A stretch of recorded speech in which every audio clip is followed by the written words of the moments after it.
The Red Rock Hall was magnificent, glittering with crystal chandeliers and tuxedos heavy with medals. I sat with my back straight in the third row, trying to shrink inside my plain, unadorned Class A uniform, invisible amidst this banquet honoring heroes. In the VIP row directly ahead, my father, Colonel Henry Holmes, turned to clap the shoulder of the young major beside him. His voice boomed with regret, loud enough to tear the space apart.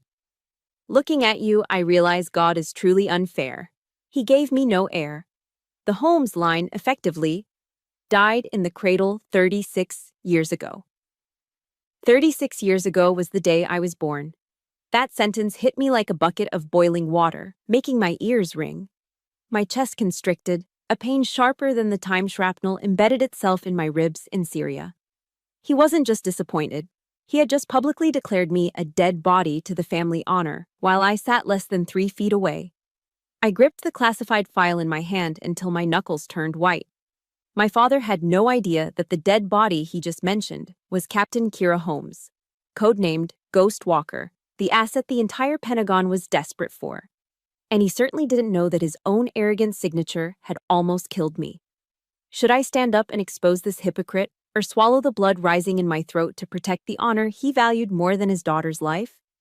The ceremony ended, and the crowd migrated like a herd of well-dressed cattle into the VIP reception room. The air instantly grew heavy with the sweet, oaky scent of expensive bourbon and the thick blue smoke of Cuban cigars, the smell of power in Washington. I stood pressed against a cold marble pillar, clutching a glass of ice water. It was the only thing keeping me grounded, the only thing stopping me from screaming. My father, Colonel Holmes, was the center of the universe tonight. He held a tumbler of amber liquid, laughing that booming, command voice laugh that used to signal safety when I was a child. Now, it just sounded like a gavel banging down a sentence. Surrounding him were aging generals and slick politicians, clinking glasses and toasting to his legacy. I watched them through the rim of my glass. What legacy? Was it this glittering deception? In their eyes, I didn't exist. I was just a shadow cast against the wall of his fame, a blurry background character in the movie of his life. Then, the young major from the front row, Major Mason, stepped up to him. Mason was tall, square-jawed, the absolute picture-perfect poster boy for Army recruitment brochures. My father threw an arm around Mason's shoulders, squeezing him with a warmth, a physical affection that I had not felt in 36 years. "Everyone," my father's voice projected, silencing the immediate circle. "This is Mason. If I could clone a warrior, he would look exactly like this. The boy just got back from Kandahar with a silver star." The crowd oohed and awed in admiration. Mason smiled, a humble, practiced expression. "Thank you, Colonel. I only made it because of your mentorship." I stood 3 steps away, feeling like I was watching a home movie of a happy family I was genetically ineligible to join. A silver star? I took a sip of water to wash down the bile. I was the one monitoring the drone feeds that night. I was the voice in the ear of Mason's forward observer. I was the one who flagged the ambush point so his team could flank the enemy and earn that medal. But I couldn't say a word. Ghost walkers don't get medals. We get shadows. A woman in a silk evening gown, the wife of a prominent senator, drifted toward me. Her eyes scanned my uniform. It was a standard Army Class A, but unlike the peacocks around us, my chest was bare. No ribbons, no medals. To a civilian, a soldier without medals looks like a blank slate, or worse. She looked at my empty chest, then at the glass of water in my hand. "Excuse me, miss," she said. Her voice was polite, trite, and absolutely devastating. "Could you be a dear and fetch me some more cocktail napkins? The bar over there is out." She thought I was the help. She thought I was a waitress wearing a uniform theme. Blood rushed to my face, hot and stinging. My mouth opened. I wanted to say, "I am Captain Holmes, ma'am. I speak 5 languages and I can kill a man with a ballpoint pen." But before I could make a sound, my father turned. He had heard it. He heard every word. This was the moment a father steps in. Instead, he glanced at me. His eyes were hard, devoid of recognition. He looked at me the way one looks at a stain on a carpet. Then he turned his charming smile back to the senator's wife. "My apologies, madam," he said smoothly. "The staff here is a bit slow tonight. Let me call the manager for you." The air left my lungs. He would rather let me be humiliated, let me be reduced to a servant, than admit that the failure standing there was his own flesh and blood. I set my glass down on a passing tray, my hand trembling just enough to make the ice rattle. I turned on my heel and walked away, focusing on keeping my steps rhythmic. Left, right, left, right. Don't run. Soldiers don't run. I pushed into the ladies' room and locked the stall door. My breath came in short, jagged gasps. I gripped the cold porcelain of the sink, staring into the mirror. The reflection showed a 36-year-old woman, sharp features, dangerous eyes, but behind them was a child screaming for her dad to look at her. I thought of my mother. I thought of the worn leather Bible she left on my nightstand before she died. Psalm 27, verse 10. I whispered it to the mirror like a tactical command. "When my father and my mother forsake me, then the Lord will take me up." I repeated it, again and again, until the shaking in my hands stopped. I would not cry. Tears were what my father despised most. He called them liquid weakness. I turned on the faucet, splashing freezing cold water onto my face. The shock of the cold hit my skin, sharp and biting. It felt like the rain. As the water dripped from my chin, the luxury of the hotel bathroom faded. The cold took me back to a different time, a different house where the air was always frigid and love was something you had to earn, like a merit badge. I wiped my face. I wasn't his daughter anymore. I was a ghost. And he was about to learn that ghosts are the only things you can't kill. The shock of the freezing water in the hotel bathroom faded, replaced by a much older, deeper chill. It was the damp cold of a rainy night in Virginia, 24 years ago. When I was 12 years old, our house in the suburbs of Virginia did not look like the other houses on the block. There were no tricycles left in the driveway, no sound of baseball games on the radio, and certainly no smell of buttery popcorn on Friday nights. While the neighbors were having family game nights, the home's residence was operating on Zulu time. Our home was not a sanctuary, it was a forward operating base. Shoes were not just put away, they were aligned with a ruler, heels touching the wall. My bed had to be made so tight you could bounce a quarter off the sheets, a trick my father actually performed on Sunday mornings. He didn't come home from the base like a father returning to his family. He came home like a commanding officer conducting a surprise barracks inspection. Dinner was the most stressful part of the day. We ate at 1800 hours sharp. The meal was always consumed in a heavy, suffocating silence, broken only by the metallic scrape of silverware against fine china. I remember one night my hand slipped. My spoon clattered against the side of my bowl. The sound was like a gunshot in the quiet room. My father didn't yell. He just stopped chewing. He looked at me with those steel gray eyes and said, "Lack of motor control is a sign of a weak mind, Kira. Focus." If I laughed too loud at a cartoon, it was a lack of emotional discipline. I grew up believing that love wasn't something you were born with. It was a medal. It was a commendation. It was something you had to fight for, bleed for, and earn. And just like a medal, it could be revoked at any moment. I wasn't a natural athlete. I couldn't throw a football 50 yards like the boys next door, which was a constant source of silent shame for the colonel. But I had a different weapon, my ears. I had a gift for languages. I could mimic accents, and I spent hours listening to shortwave radio, teaching myself the guttural rhythms of Arabic and the flowing cadence of Farsi. One afternoon, the sun was streaming through the blinds, and I felt a rare burst of confidence. I had just received my graded French essay back. A big red A+ was circled at the top. It was perfect. I ran into my father's study without knocking. I just wanted to see the corners of his mouth turn up. Just a millimeter. That's all I needed. He was sitting at his mahogany desk, cleaning his Colt 1911. The smell of gun oil and solvent hung thick in the air, the perfume of my childhood.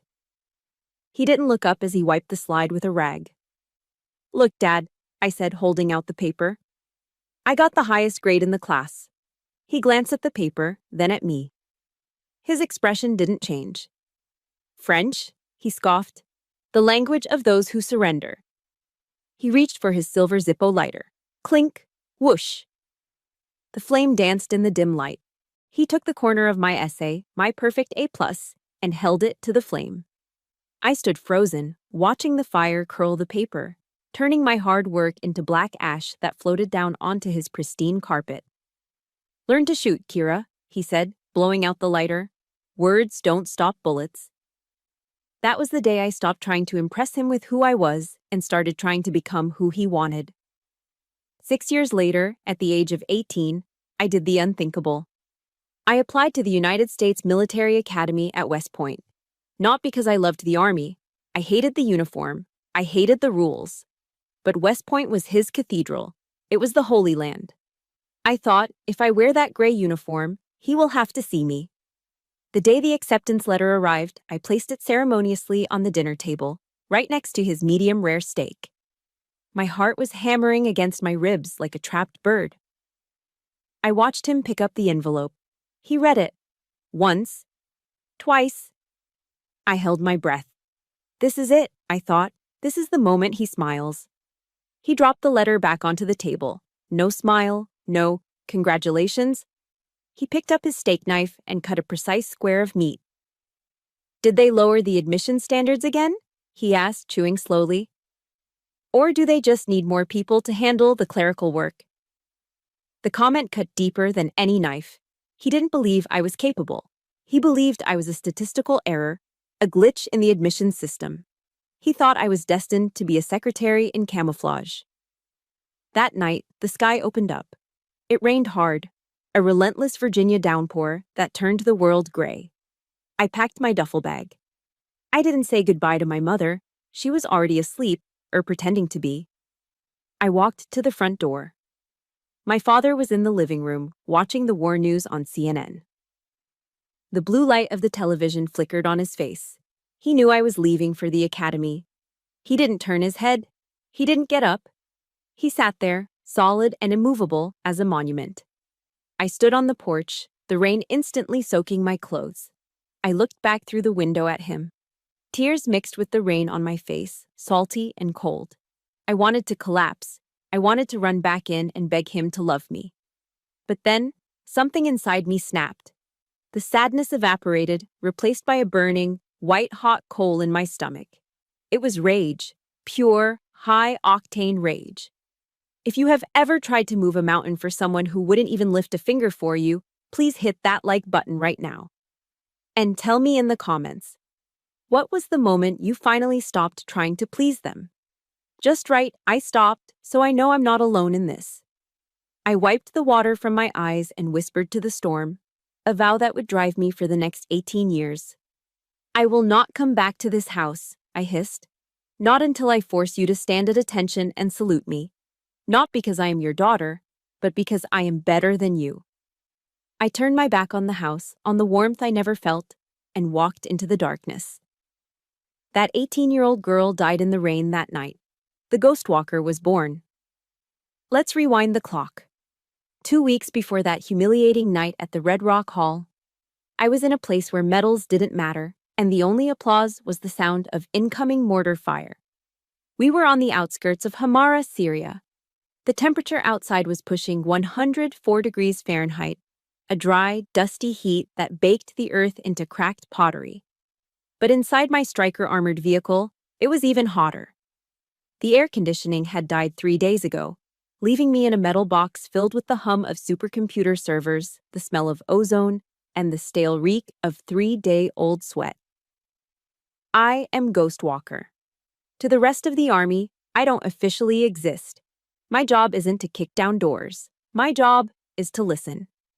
I sat hunched over a bank of glowing monitors, my fingers flying across a custom keyboard. I was scanning every electronic signal within a 50-mile radius. My mission was to provide an invisible shield for Bravo Team, a special forces unit currently moving to raid a suspected insurgent safe house. I adjusted my noise-canceling headphones. To me, the battlefield wasn't a chaotic mix of gunshots and screaming. It was a symphony of sound waves. A burst of static on the UHF band, A cell phone pinging a tower, a radio squelch. These were the notes of life and death. And right now, I was the conductor. Bravo 1 to Ghost. Give me a sit rep. A familiar voice crackled in my ear. It was Sergeant Keller. He was a good man, a Texas native with a thick drawl and a wallet full of pictures of his 5-year-old daughter, Emily. He was also the only operator who knew that I drank my coffee black, no sugar, and made sure there was a fresh pot waiting for me at base. Ghost here, I replied, my eyes darting across the waterfall of data on my screens. The perimeter looks clear, Bravo 1. No cell traffic, no radio chatter.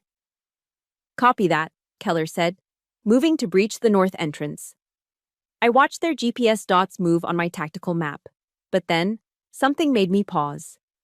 I narrowed my eyes at the audio spectrum analyzer. There was a gap. A silence in the low-frequency range that shouldn't be there. The ambient noise of the city, the electrical hum of the power grid, the background static, had vanished in a specific 10-block radius. Insurgents don't go that quiet unless they are disciplined, or unless they are waiting. My stomach dropped. It was a passive trigger setup. They weren't using radios, they were using a hardline wire to detonate a trap. Stop! I screamed into the microphone, shattering my own calm. Bravo 1, hold position. Do not breach. I repeat, do not breach. Ghost? Keller's voice was confused. It's a trap, Keller. Passive triggers at the north door. They're waiting for you to break the seal. Pull back. There was 1 second of terrifying silence, a second where trust hangs in the balance. Copy, Keller barked. Team, peel back. Go to the east wall. Now. The GPS dots scrambled away from the building. 3 seconds later, boom. Even inside my armored vehicle, half a mile away, I felt the vibration through the floor. The north entrance of the safe house disintegrated in a massive fireball. If they had walked through that door, Keller and 5 other men would have been nothing but pink mist and dog tags. Holy hell, Keller breathed over the comms, his voice shaking slightly. Ghost, you just saved my ass. Again. I exhaled, slumping back in my chair. Just doing the job, Bravo 1. When we get back to base, Keller said, the swagger returning to his voice, I'm buying you the coldest beer in the Middle East, and I'm showing you the new video of Emily riding her bike. I allowed myself a small, private smile. This was why I did it. This was the difference between me and my father. Colonel Holmes used soldiers like poker chips to win accolades. I used my brain to make sure those chips got put back in the box at the end of the night. I didn't need a medal. I just needed Keller to go home to Texas. I am better than you, Dad, I thought. I save them. You just command them. But my smile vanished a minute later. A new window popped up on my main screen. It was a red alert box flashing urgently. But it wasn't detecting an enemy signal. It was detecting an intrusion into my system. Someone was pinging my vehicle. And they weren't using a hacker's brute force. They were walking right through our firewall like they had the keys to the front door. Then a voice cut through my headphones. It wasn't Keller. It wasn't command. It was a distorted, digitized voice broadcasting on the top-secret frequency that only I and the Pentagon could access. Target identified, the voice hissed, cold and mechanical. Kira Holmes. My blood froze in my veins. Not Ghost Walker, not Asset Alpha. Kira Holmes, my birth name. The name that was supposed to be buried under layers of clearance so deep that even God would need a password to find it. My real name was echoing across the Syrian desert. How? I whispered, my hands freezing over the keyboard. Who is this? Lock confirmed, the voice said. Before I could even attempt to trace the signal, my threat warning system started screaming. It was a high-pitched, manic wail that every soldier dreads. Missile launch detected. I looked at the radar. A laser-guided anti-tank missile had just been fired from a ridge 2 miles away. It wasn't aiming at the infantry. It wasn't aiming at Bravo Team. The red crosshairs were locked directly on my striker. Someone had sold me out. And they didn't just want to stop the signal. They wanted to erase Kira Holmes from the face of the earth. Bail out! Move! Move! I screamed the command, lungs burning, but physics was faster than my voice. There was a screeching sound, like a train locking its brakes directly over our heads, followed instantly by a thunderclap that shattered the world. The missile impacted the ground less than 10 meters from our vehicle. The shockwave hit the striker like a giant's hammer. I was thrown sideways, my body ragdolling against the steel hull. My head cracked against a metal support strut. A flash of white light exploded behind my eyes, and then, warm liquid began to trickle down the left side of my face. It tasted metallic. Blood. But I couldn't feel the pain. Adrenaline had already hijacked my nervous system. I scrambled to my hands and knees, coughing through the thick, acrid dust that filled the cabin. "Sound off," I choked out. "Status!" Through the haze, I saw the rear ramp drop open. Sunlight and smoke poured in. And then I saw him. Sergeant Keller. He hadn't made it to cover. He had turned back. He had turned back to pull me out. He was lying on the dirt, thrashing. A piece of shrapnel the size of a dinner plate had torn through his flak vest and embedded itself in his neck. Bright, arterial blood was spraying out in rhythmic jets, painting the beige desert sand a horrifying crimson. "Keller!" I screamed, scrambling over the debris. I slid on the blood-slicked floor, my knees slamming into the ground beside him. I ripped off my gloves and jammed my hands directly into the wound, pressing down with everything I had. "Stay with me, Keller! Look at me!" I yelled, my face inches from his. His eyes were wide, panicked, darting around wildly. "Think about Emily. She's waiting for you in Texas. You are not dying in this dirt." He tried to speak, but only a gurgling sound came out. He gripped my wrist, his fingers digging into my skin with the desperate strength of a dying man. Then the roar of rotors drowned out his shallow breathing. The medevac birds were incoming. "Dust off is here! Hang on!" I cried, tears mixing with the blood on my face. Soldiers swarmed around us. Hands grabbed my shoulders, pulling me backward. "Let me go!" I fought them, thrashing like a wild animal. "I have the pressure. If I let go, he bleeds out." "Step away, Captain," a voice barked. It wasn't a medic. It was hard, aggressive. I was ripped away from Keller with violent force. Two men slammed me against the side of the striker. I looked up, dazed, expecting to see insurgents. Instead, I saw the black armbands of the military police. "What are you doing?" I gasped. "My man is dying." I looked past the MPs. The rest of Bravo team was standing in a defensive perimeter, but their weapons weren't pointed at the horizon. They were pointed at the ground, and their eyes were fixed on me. There was no concern in their faces, only cold, hard hatred. "Why was your name on their channel, Holmes?" One of the corporals shouted, his voice cracking with rage. He gestured to where the medics were loading Keller's limp body onto a stretcher. "You sold us out, didn't you? How much did they pay you?" I stood there, stunned, my hands still dripping with Keller's blood.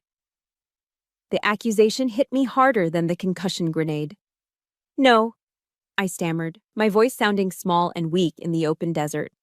"I didn't. It was a hack." "Save it for the court-martial," the MP growled. He spun me around and kicked my legs apart.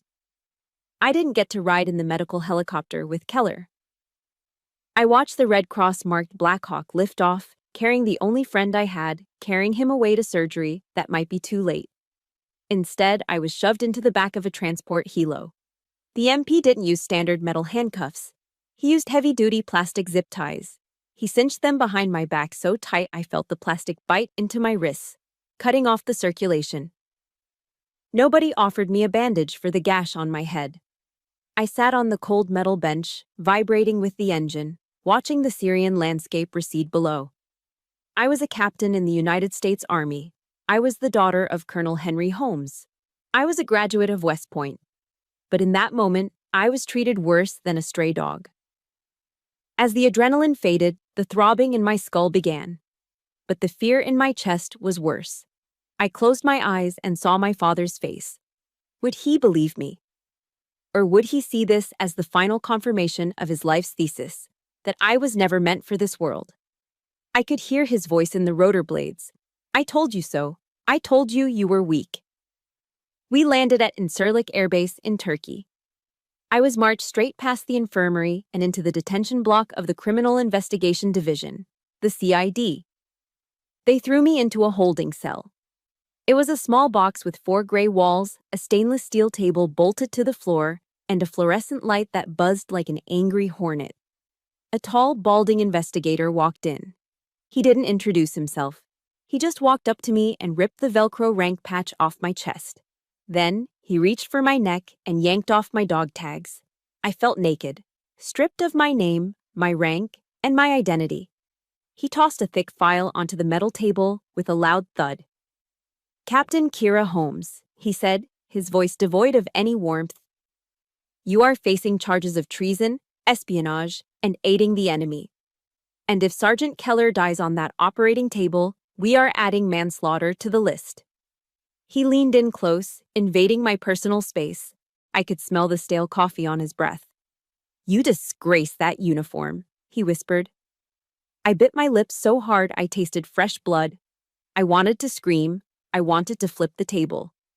But I sat frozen, staring at the blank gray wall. "I didn't disgrace it," I screamed internally. "Someone else did. Someone in the shadows put my name on that list."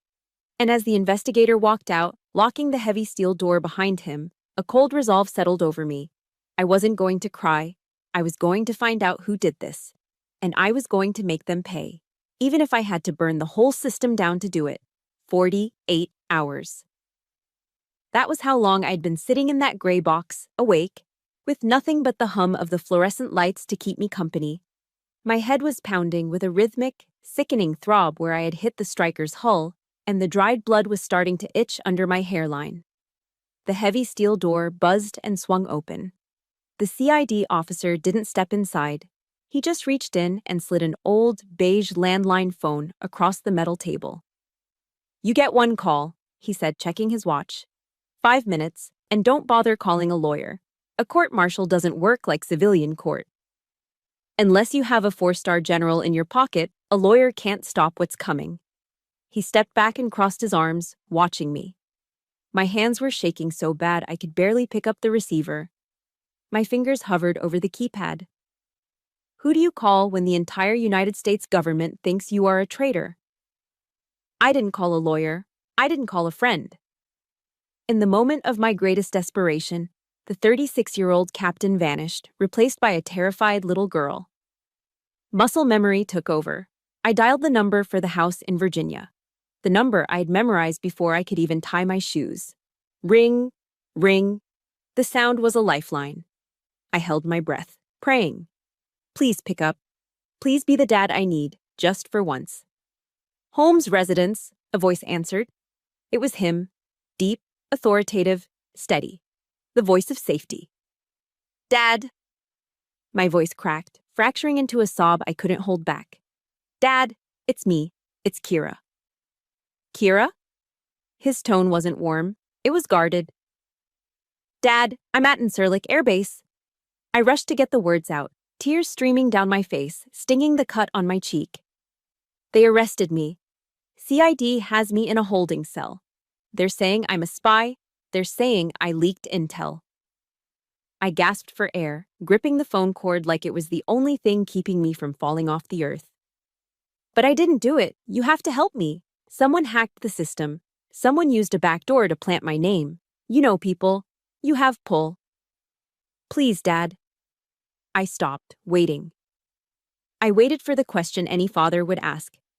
Are you okay? Are you hurt? 1 second, 2 seconds. The silence on the line was heavy, filled with static. 3 seconds, 4 seconds, 5 seconds.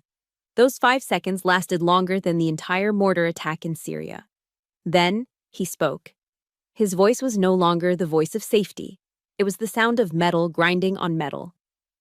The morning papers are already running headlines about a massive leak in a ghost unit, he said. Is that you? My heart stopped. Dad, I was set up. I swear on my honor? Honor? He cut me off, his voice rising to a shout that made me flinch away from the receiver. You dare use that word. I warned you. I told you that paper pusher intelligence work was garbage.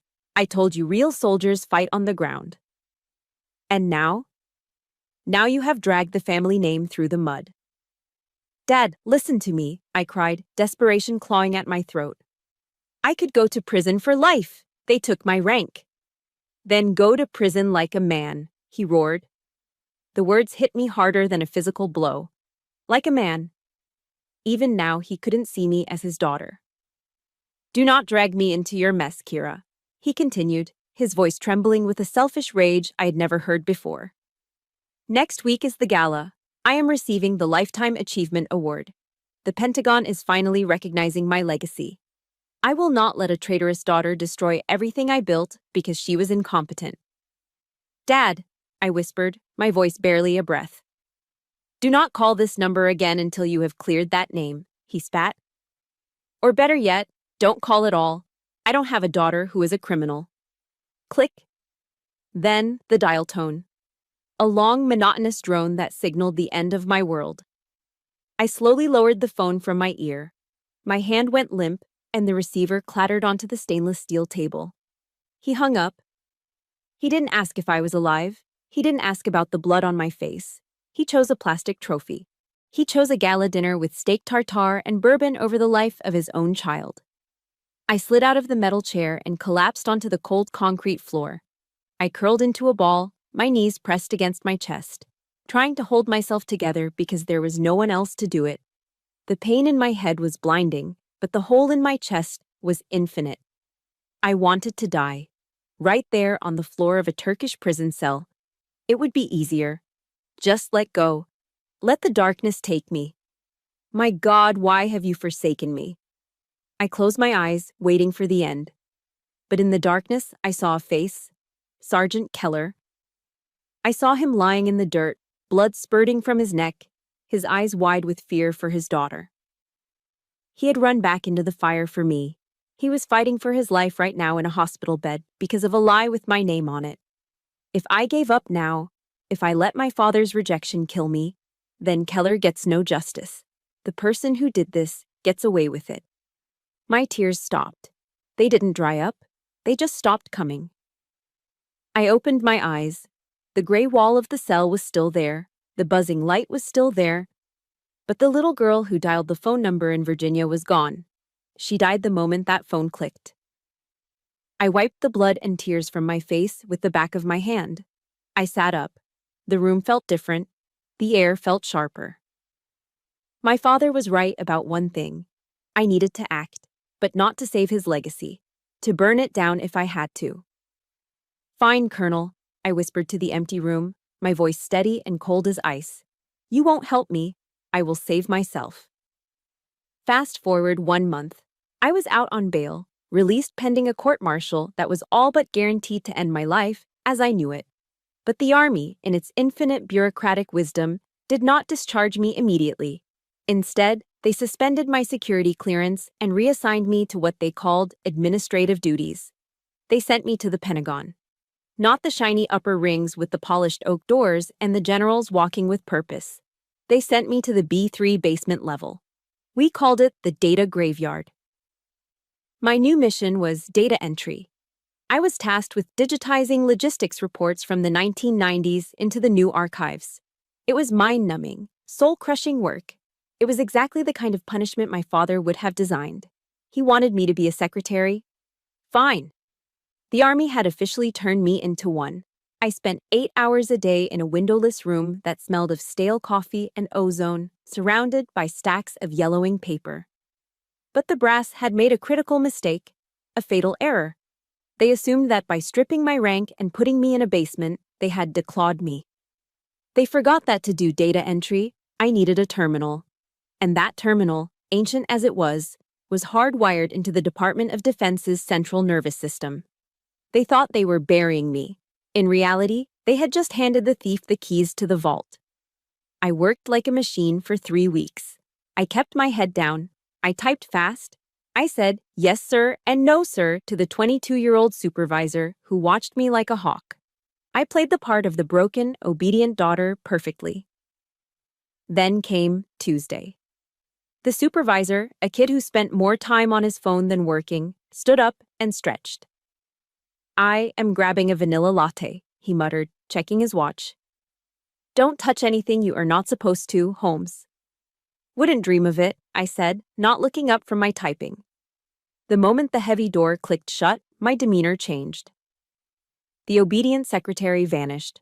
Ghostwalker returned. I didn't try to hack the firewall. Hacking leaves fingerprints, it triggers alarms. Instead, I minimized the data entry window and pulled up a command line interface. It was a simple black box with a blinking white cursor. I used my low-level clearance to take a walk. I wasn't breaking in. I was just looking through the windows of the system logs. I navigated through terabytes of data, searching for a specific timestamp. 2 weeks ago. 1400 hours, Syrian time. 3 minutes before the missile hit my striker. I typed in the search query and hit enter. The screen scrolled dizzily with lines of code, and then it stopped. There it was. At exactly 3 minutes before impact, a query had been sent to the personnel database. It requested the real-time GPS coordinates of Asset ID Kira Holmes. But here was the kicker. The request didn't come from a Russian IP address. It didn't come from China or Iran. It came from inside the house. It was an authorized request. "Who are you?" I whispered, my fingers dancing over the keys. I traced the digital footprint of the request. It bypassed the standard security protocols entirely. It didn't hack the door. It walked through a side entrance that had been left wide open. I recognized the code structure. It was a legacy software protocol called Horizon Echo. I froze. Horizon Echo was a data analysis suite installed 5 years ago. It was notorious in the Intel community for being buggy and bloated. I dug deeper into the source code. It had a vulnerability so basic, a freshman computer science student would have flagged it. It allowed remote access without two-factor authentication, as long as you had the administrative master key. The enemy hadn't defeated our encryption. They had simply turned the doorknob of a door that someone had forgotten to lock 5 years ago. I traced the software license. The vendor was Pinecross Analytics. I knew them. They were a private defense contractor, one of those beltway bandits that charged the government billions for mediocre tech because they had friends in high places. My heart began to hammer against my ribs. Who approved this? Who let this Trojan horse into our network without a mandatory cybersecurity audit? I pulled up the original procurement contract for Horizon Echo. The PDF file took a few seconds to load. I scrolled past the legal jargon, past the technical specs that were clearly copy-pasted, all the way to the signature page. My breath hitched in my throat. The date was May 12th, 5 years ago. The title of the approving officer, Strategic Advisor, Department of Defense. And there, in black ink, was a signature I knew better than my own face. It was sharp, slanted, and arrogant. It was the same signature that had signed my report cards. It was the same signature that was on the cold, typed Christmas cards I received once a year. Colonel Henry Holmes. My father. I stared at the screen, the white pixels burning into my retinas. He wasn't the spy. He wasn't the one who sold me out to the insurgents. But he was the one who bought the software. He was the one who, in his arrogance and refusal to understand technical jargon, had signed a contract for a faulty system because he was friends with the contractor. He didn't pull the trigger. But he loaded the gun, took the safety off, and left it on the table for the enemy to pick up. His negligence had killed Sergeant Keller. His arrogance had put a target on my back. I sat back in my chair, the basement room suddenly feeling very small and very cold. The realization washed over me, more painful than the shrapnel. My father hadn't just rejected me, his ego had almost murdered me. Digital signatures leave footprints. Most people think a PDF is just a piece of paper behind glass. But to someone like me, it is a crime scene full of DNA. I drilled down into the metadata of the contract my father had signed. I needed to know the context. I needed to know where he was when he authorized a software suite that was practically an open door for terrorists. The system logged the IP address and the geolocation of the device used to apply the electronic signature. It wasn't signed at the Pentagon. It wasn't signed at his home office in Virginia. The geolocation pin dropped on a map of West Virginia, specifically the Greenbrier. For those who don't know, the Greenbrier is a luxury resort. It is where the Washington elite, senators, lobbyists, and generals go to play golf, drink aged whiskey, and make handshake deals that change the course of history. I looked at the timestamp. May 12th, 5 years ago. 2 o'clock in the afternoon. My stomach turned over. I froze, staring at the date. May 12th. That was my 30th birthday. I remembered that day vividly. I was stationed at Fort Bragg. I had sat by my phone all evening, waiting. Just waiting. I didn't want a gift. I didn't want a card. I just wanted my dad to call and say, "Happy birthday, kid." He never called. Now I knew why. At the exact moment I was blowing out a candle on a lonely cupcake in North Carolina, my father was sitting on a clubhouse terrace, probably nursing a glass of scotch, laughing with the CEO of Pine Cross Analytics. He was too busy being a big man to remember his daughter existed. And in that moment of distraction, amidst the clinking of glasses and the smell of expensive tobacco, he had casually signed a contract worth $50 million without reading the safety annex. He traded $50 million of taxpayer money for a slap on the back and a good time. And 6 years later, that signature traded Sergeant Keller's blood and my honor for a glitch he couldn't be bothered to understand. I dug further. I found an archived email attached to the contract approval. It was sent from my father's BlackBerry, God, he loved that outdated thing, to Bob, the CEO of Pine Cross. The message was short. It was the smoking gun. Approved. Just get it installed, Bob. And don't bother me with that tech mumbo-jumbo in the appendix. I trust you. Tech mumbo-jumbo. He called the encryption protocols that keep soldiers alive mumbo-jumbo. Rage, hot and violent, erupted in my chest. It was different from the sadness I felt in the prison cell. This was pure fury. He always mocked me. He called me a desk jockey. He called my work paper pushing. He claimed that real warriors held rifles, not keyboards. But here was the truth, staring me in the face. The real warrior was too lazy to do his job. He didn't kill men with a gun. He killed them with his intellectual arrogance. He killed them because he thought he was too important to read the fine print. I printed the contract. I printed the email. 3 sheets of paper.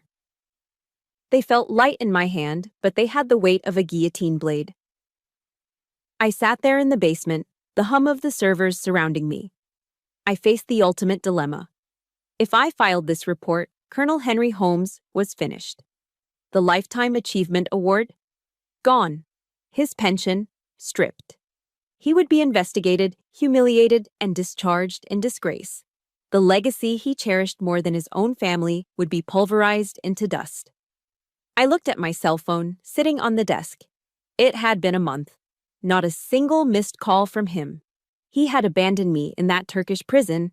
He was ready to let me take the fall, to let me rot in a cell for treason, just to keep his reputation spotless. You taught me to be honest, Dad, I whispered to the empty room. You drilled the honor code into me until I could recite it in my sleep. A cadet will not lie, cheat, steal, or tolerate those who do. Well, Colonel, I am not going to tolerate you anymore. I know this is heavy, but I need to ask you guys something. Have you ever had to choose between protecting a family member and doing what you knew was morally right? It's the hardest choice in the world. If you're with me, please smash that like button right now. And drop a comment below saying, truth first. If you believe the truth matters more than blood. I really need to know I'm not crazy for doing this. I didn't file the complaint under my own name. If I did, the narrative would be spun. They would say I was a bitter, estranged daughter seeking revenge. They would say I was acting out of spite because he cut me off. I needed to be objective. I needed to be a ghost. I drafted a report. It was 8 pages long, no emotion, no sob story about my birthday, just raw data.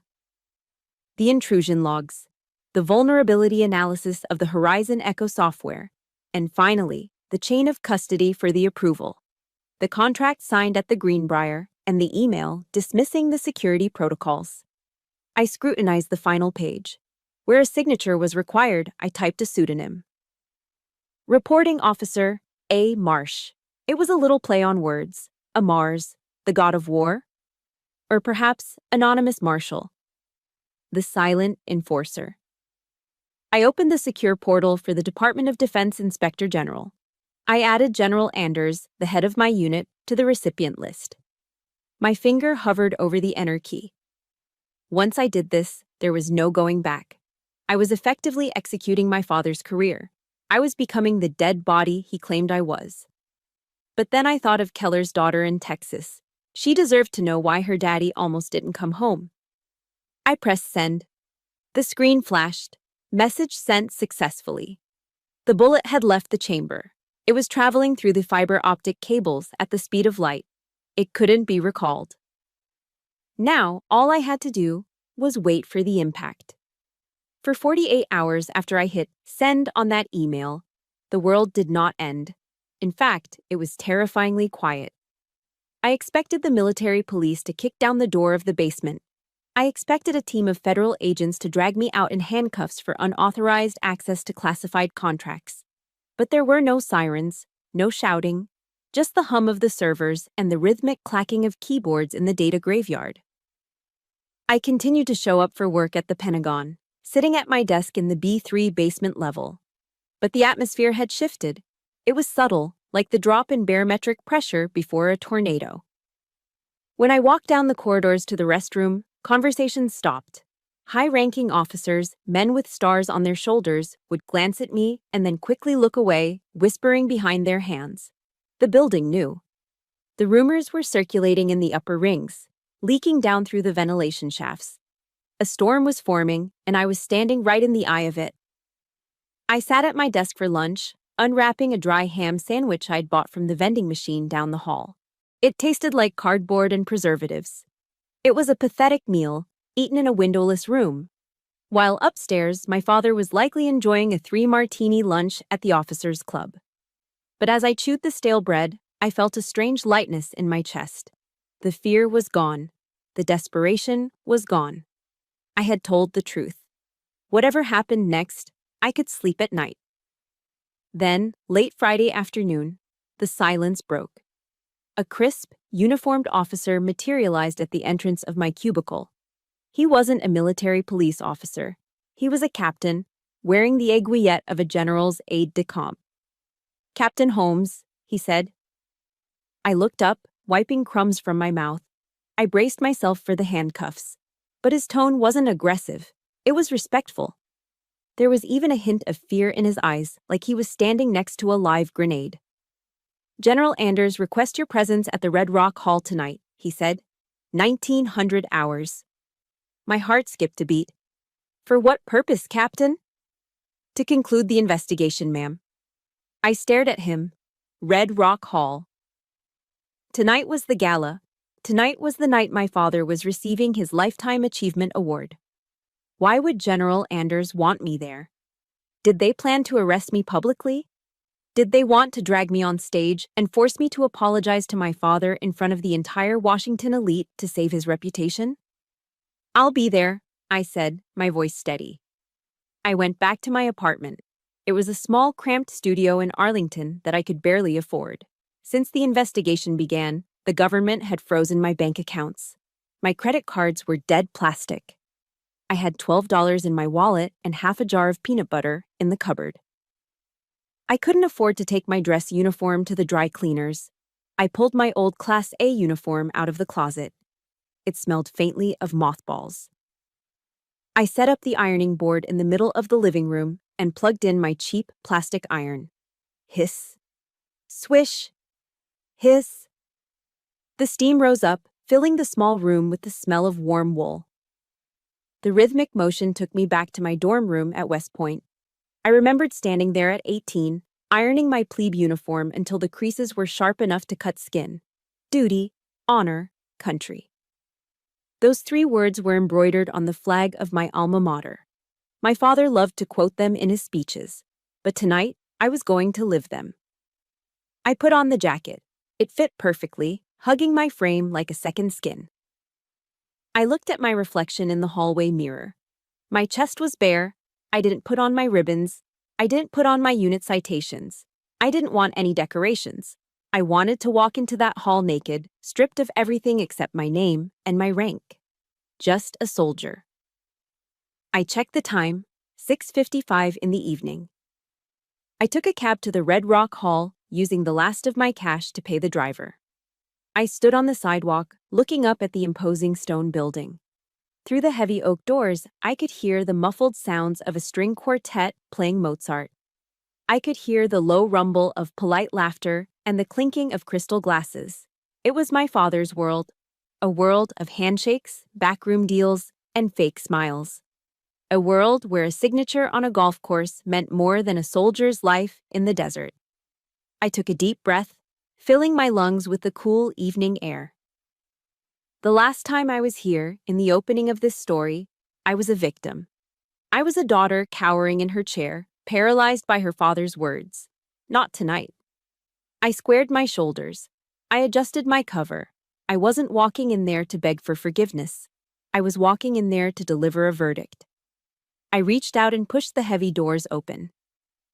The light from the chandeliers spilled out, blindingly bright. The game is over, Colonel. I walked down the central aisle of the Red Rock Hall. The heavy oak doors swung shut behind me with a finality that echoed through the cavernous room, sealing me inside. I moved to the third row, the exact same spot where I had sat at the beginning of this nightmare, invisible and small.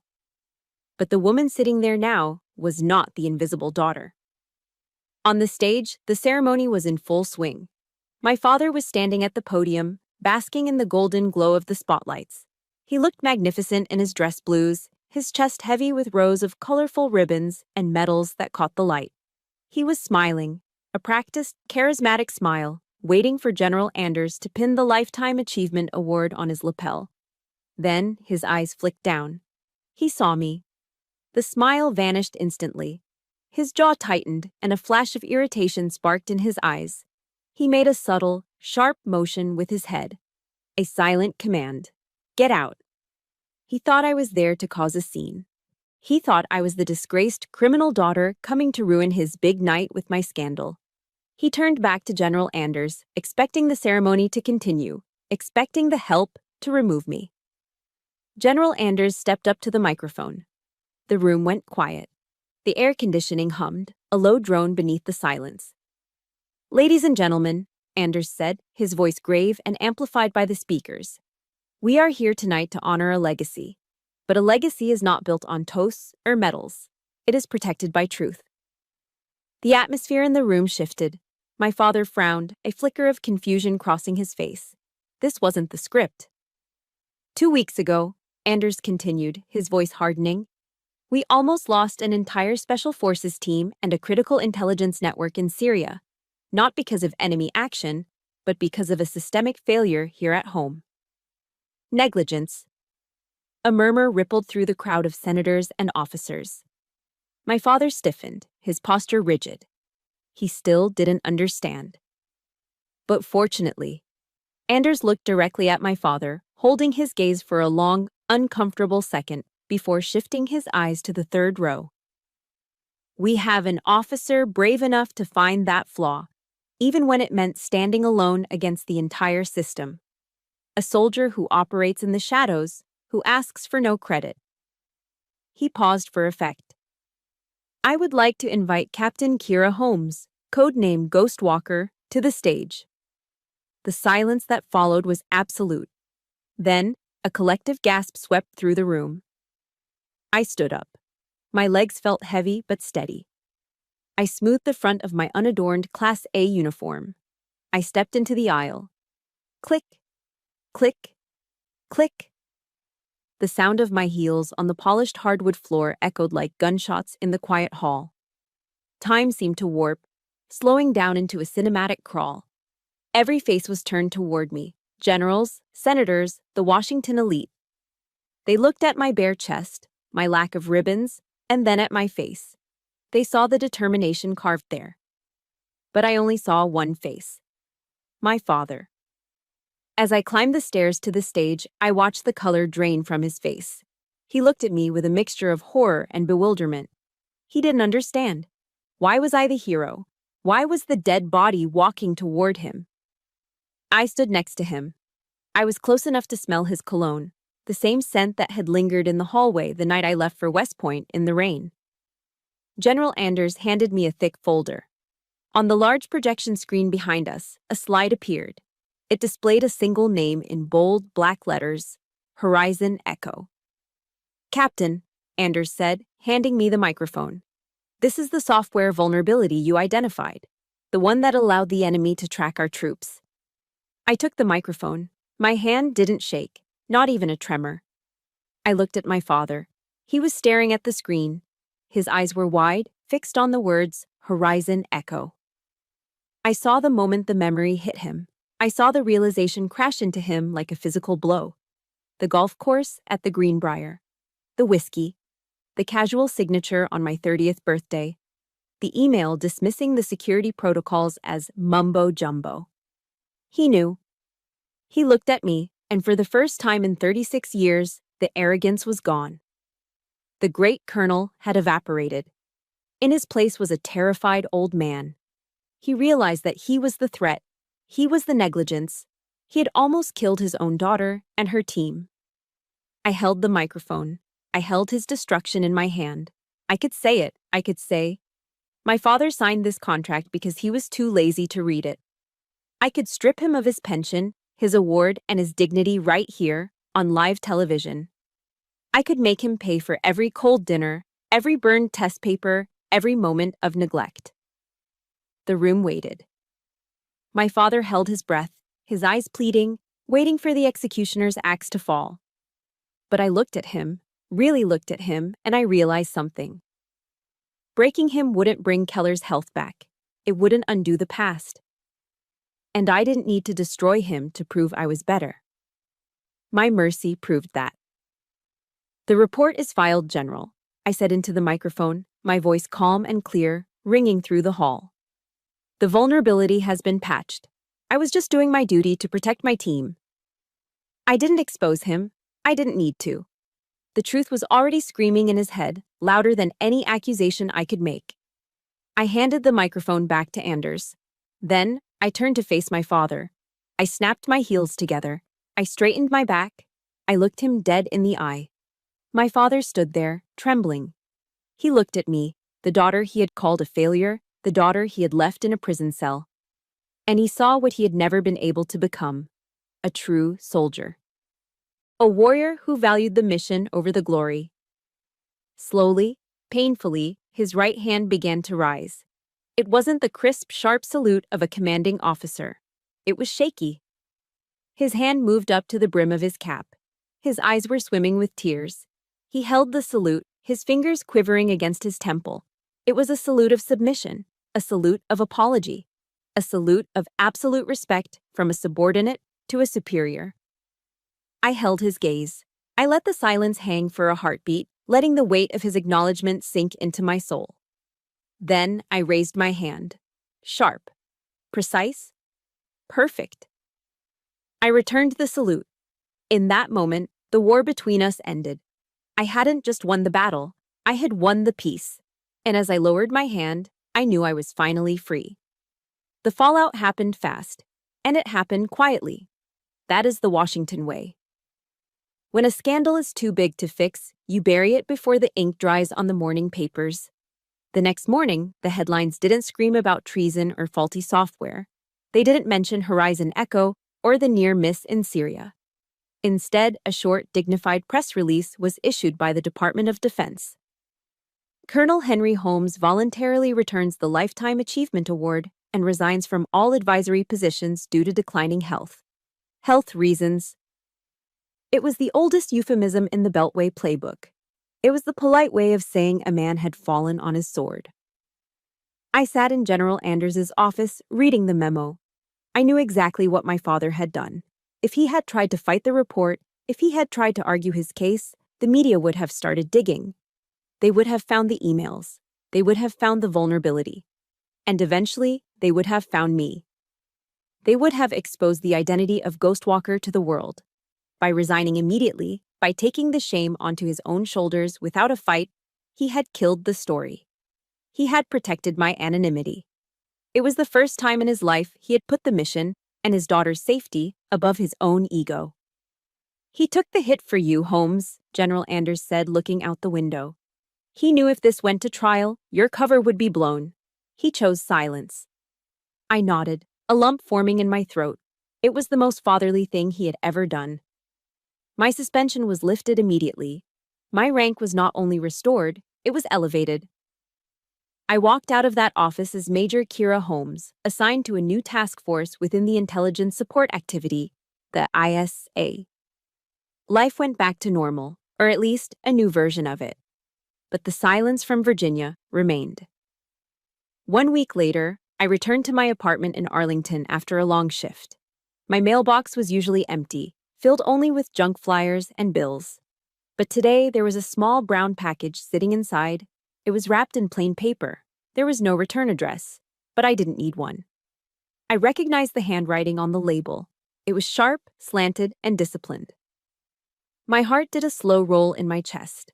I carried the package upstairs, my hands trembling slightly as I set it down on my kitchen counter.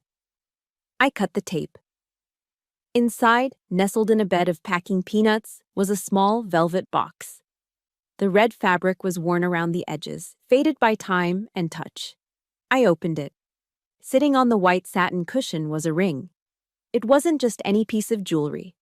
It was a massive chunk of 14-karat gold, set with a dark, polished stone.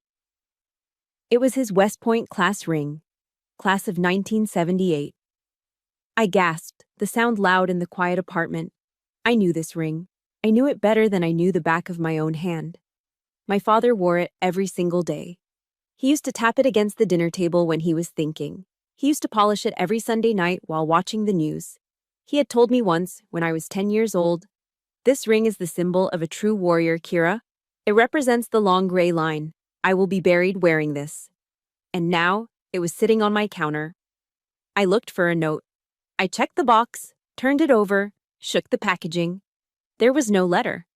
There was no card saying, "I'm sorry," or "I love you," or "I was wrong." Men of Henry Holmes's generation didn't write apology letters.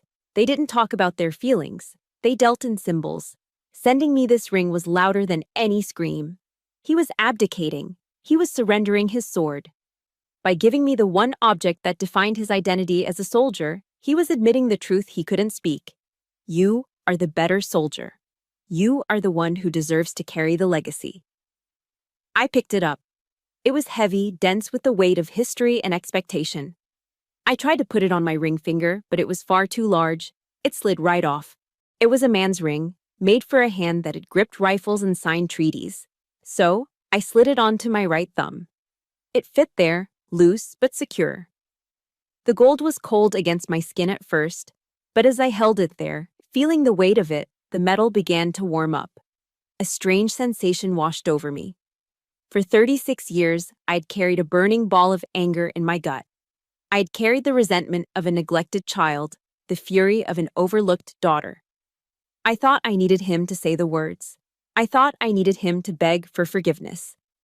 But looking at that ring on my thumb, I realized the anger was gone. It had evaporated like mist in the morning sun. He had given me everything he had left. It was enough. I wasn't angry anymore. I was just free. The next morning, I stood by the window of my new office at the Pentagon. The view was spectacular. Below me, the Potomac River flowed steadily toward the ocean, glittering under the morning sun.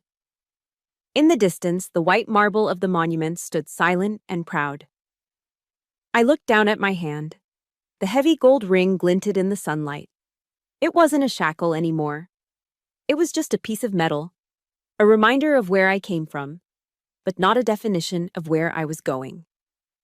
The secure phone on my desk began to ring. It was a harsh, insistent trill. I turned away from the window. I didn't hesitate. I didn't flinch. I picked up the receiver. "Major Holmes," I said, my voice steady and clear. "We have a situation in the Black Sea." The voice on the other end said, "We need a ghost." I smiled. I touched the ring on my thumb one last time, a silent acknowledgement to the old man in Virginia. And then I let go. "I'm ready," I said. "Send the data." I am Kira Holmes. I am not just a daughter. I am not just a survivor. I am Ghost Walker. And for the first time in my life, I know exactly who I am fighting for. Through this story, I realized a profound truth that I think we all need to hear. You do not need an apology to heal.